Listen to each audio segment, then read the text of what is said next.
Hello. ലോക chapter 1 Chandra എന്ന ചിത്രത്തിൻ്റെ ഏറ്റവും പുതിയ ചിത്രത്തിൻ്റെ മൂന്നാം ദിവസത്തെ കേരള ബോക്സ് ഓഫീസ് കളക്ഷൻ റിപ്പോർട്ടാണ് നമ്മൾ നോക്കാൻ പോകുന്നത്. വീഡിയോയിലേക്ക് മുൻപ് വീഡിയോ ലൈക്ക് ചെയ്യുക, ചാനൽ സബ്സ്ക്രൈബ് ചെയ്യുക. ഈ വരുന്ന സെപ്റ്റംബർ മാസം അങ്ങോട്ട് ധാരാളം ചിത്രങ്ങൾ റിലീസ് ചെയ്യും. നമ്മുടെ ചാനൽ ഭാഗം പരിശോധിച്ചാൽ നിങ്ങൾക്ക് ആ വീഡിയോയ്ക്ക് കാണാൻ വേണ്ടി സാധിക്കുന്നതായിരിക്കും. കല്യാണി, നെസ്ലിൻ എന്നൊക്കെ പ്രധാന കഥാപാത്രങ്ങളായ ചിത്രമായിരുന്നു ലോക ചാപ്റ്റർ 1 ചന്ദ്ര. എല്ലാ സിനിമാ പ്രേമികളും ഒരേപോലെ ചിത്രത്തിൻ്റെ റിലീസിനായി കാത്തിരിക്കുകയായിരുന്നു. ചിത്രത്തിന് അതിഗംഭീരമായ റെസ്പോൺസാണ് ആദ്യ ദിവസം വന്നത്. അതേ അഭിപ്രായം തന്നെയാണ് ഇപ്പോഴും പുറത്തുവന്നുകൊണ്ടിരിക്കുന്നത്. ഇപ്പോൾ ചിത്രത്തിൻ്റെ ഏറ്റവും പുതിയ അപ്ഡേഷൻ പുറത്തുവന്നിരിക്കുകയാണ്. ചിത്രത്തിൻ്റെ മൂന്നാം ദിവസത്തെ കേരള ബോക്സ് ഓഫീസ് കളക്ഷൻ റിപ്പോർട്ടാണ് പുറത്തുവന്നിരിക്കുന്നത്.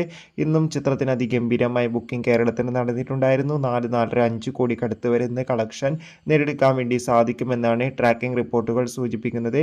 കാത്തിരിക്കാം കൂടുതൽ അപ്ഡേഷൻ അറിയാൻ വേണ്ടി. ബൈ.